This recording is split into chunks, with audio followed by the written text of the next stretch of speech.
Students, तो जैसा कि आपको पता है लास्ट लेक्चर में हम लोगों ने रे ऑप्टिक्स का डेरिवेशन किया था, जिसमें कि मिरर फॉर्मूला एक तरह से फर्स्ट डेरिवेशन था। अब मिरर फॉर्मूले के बाद रिफ्लेक्शन में एक छोटी सी चीज बचती है और जिसका की नाम है लीनियर मैग्निफिकेशन। वैसे आप लोगों की स्टडी अच्छी चल रही होगी, ये इसकी उम्मीद हम करते हैं। और एक दो लोगों का रिप्लाई आया था, शायद आप ही में से किसी ने पूछा था, कोई तेजस्वी है, उन्होंने पूछा था कि सर क्या मिरर फॉर्मूला तो आपने कर दिया और आपने कहा कि ये रिफ्लेक्शन का पार्ट हो गया, तो क्या मैग्निफिकेशन नहीं होगा? तो मैंने यही कहा था कि नहीं भाई, मैग्निफिकेशन होगा। मैग्निफिकेशन अभी जस्ट हम इसके बाद चालू करने वाले थे, हो सकता है मुंह से निकल गया हो। मींस डेरिवेशन के बेस पर एक तरह से पहला डेरिवेशन था और सबसे इंपॉर्टेंट पार्ट वही था। तो इस बेस पर मैं बोल रहा था कि हाँ, ये इतना अपना हो गया। अब इसके बाद से हम जो करने जा रहे हैं वो है लीनियर मैग्निफिकेशन, और फिर इसके बाद से इसके बेस पे कुछ न्यूमेरिकल्स भी हम लोग करेंगे। तो चलिए सबसे पहले हम बात करने जा रहे हैं यहाँ पे, टाइम वेस्ट ना करते हुए, लीनियर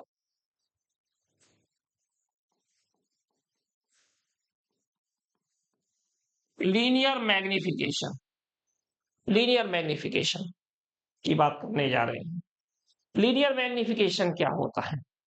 तो जैसा कि आपको पता है कि अगर हम बात करें चैप्टर की, तो वेक्टर की, वेक्टर चैप्टर की बात करें तो उसमें क्वांटिटी होती है ना, scalar, vector, tensor, and then क्या होती है? रेशियो।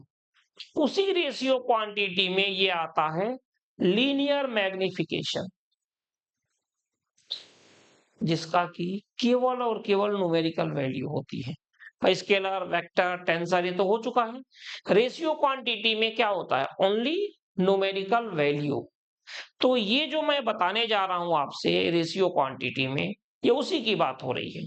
इसके पास केवल न्यूमेरिकल वैल्यू होता है। मैग्निफिकेशन दो टाइप के होते हैं इसमें, एक लीनियर और एक एंगुलर। अब आप कहोगे यार लीनियर क्या है, एंगुलर क्या है? तो लीनियर तो मैं यहां बताने जा रहा हूं, कहने की जरूरत नहीं है।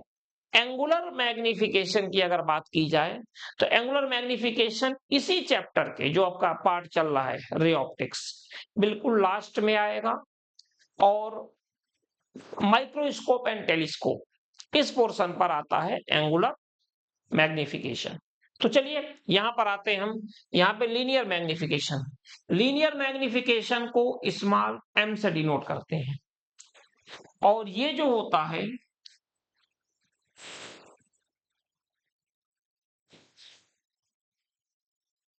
लीनियर मैग्निफिकेशन स्मॉल एम से डिनोट करते हैं, और ये होता है length of image to length of object, ये होता है। ठीक है, अगर तो क्लियर है, linear magnification is the ratio of length of image to length of object, इसकी बात होती है। इसमें एक चीज और मैं आपको बता दूं कि अगर m की वैल्यू ग्रेटर देन 1 है, m की वैल्यू ग्रेटर देन 1 है, तो ये बताता है मैग्निफाइड। ऐसा क्यों? ऐसा इसलिए कि m अपना क्या हो गया, ये बताइए,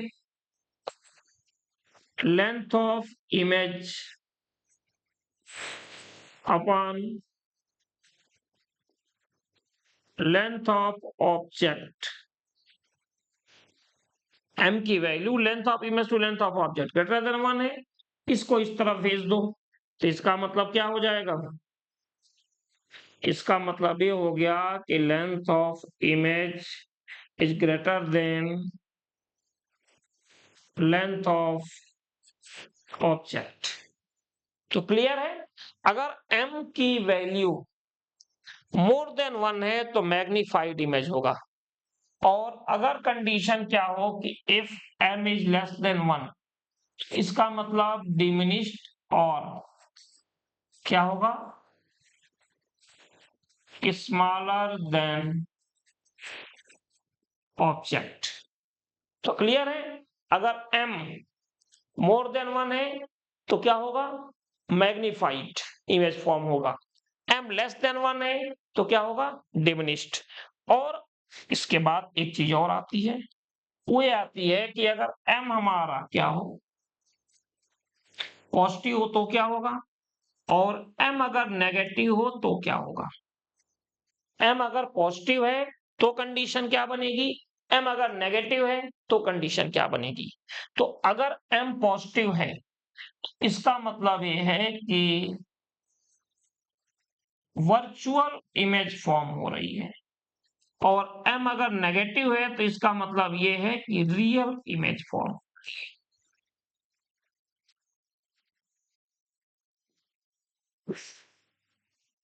तो क्लियर है, m अगर पॉजिटिव है तो वर्चुअल, और m नेगेटिव है तो रियल। जनरली यही होता है, कुछ एक्सेप्शन केस भी आ जाते हैं उसमें, आपको भी पता है, तो हम उसकी बात नहीं कर रहे हैं। ठीक है, अब हम लोग आते हैं इसके जस्ट बाद अगले पार्ट में, relation between length of image, length of object and m, इनके लिए क्या रिलेशन है। ठीक है, तो देखिए यहां जैसे हमारे पास ये हो गया, अपने पास कोई भी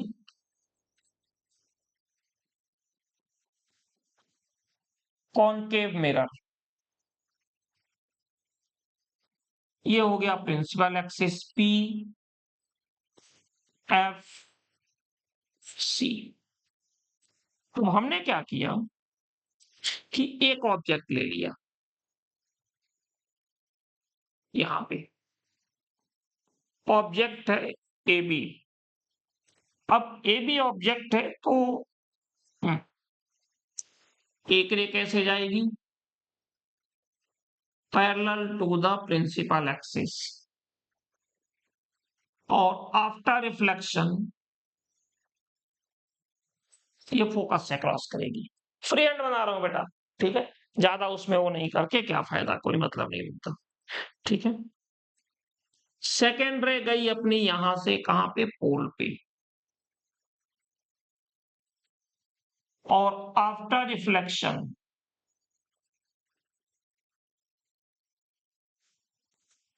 रे यहां से क्रॉस की, तो यहां पर एक इमेज बनी,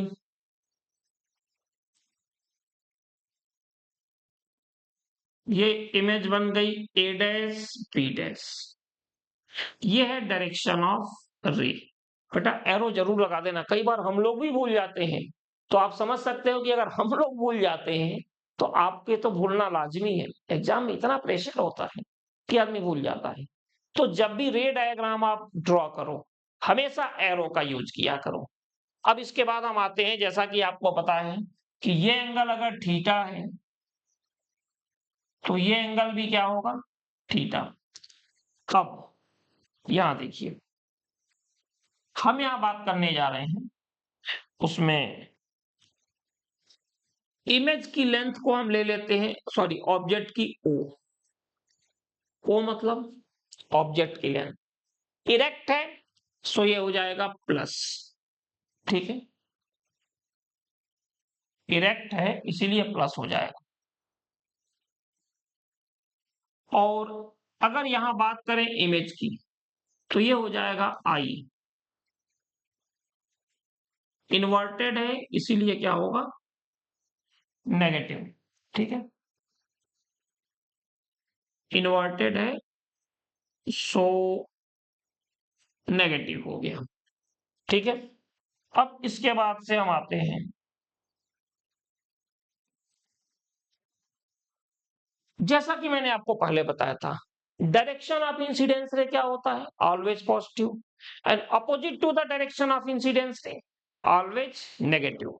तो यहां पे देखिए इंसिडेंस रे की डायरेक्शन क्या है, फ्रॉम लेफ्ट टू राइट। अच्छा, हम कहां से चलना शुरू करेंगे, हमेशा पोल से। तो पोल से अगर ऑब्जेक्ट टकराएंगे तो नेगेटिव होगा और ये हो जाएगा माइनस यू।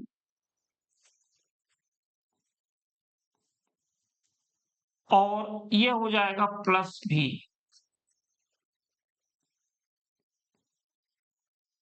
ये हो जाएगा, ये माइनस क्यू और ये प्लस भी, ये हो गया। अब अगर हम बात करें in triangle A B P and triangle A dash B dash P, देखो angle A B P equal to angle कितना, A B P equal to angle A dash B dash P, ठीक है। और एंगल ए P B, ये क्या होगा, each 90, और angle A B A P B equal to angle A dash P B dash, since I equal to R, angle of incidence angle of reflection के equal होगा। तो हम यहां से क्या बोल सकते हैं कि triangle A B P equal to, sorry, triangle A B P is similar to triangle A dash B dash P, it is the angle angle similarities, ये अपने पास आ गया। अब जैसा कि आपको पता है कि अगर ये दोनों ट्रायंगल सिमिलर हैं तो परपेंडिकुलर अपॉन परपेंडिकुलर, इसको पहले लेते हैं,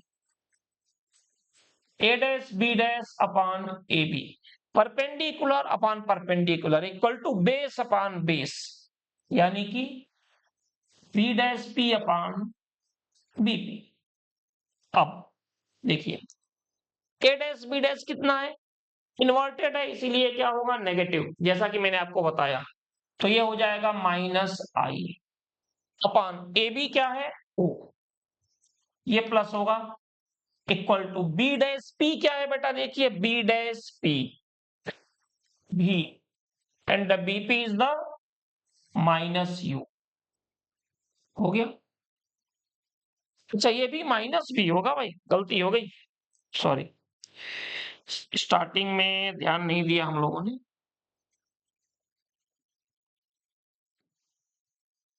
ये माइनस होगी, ठीक है।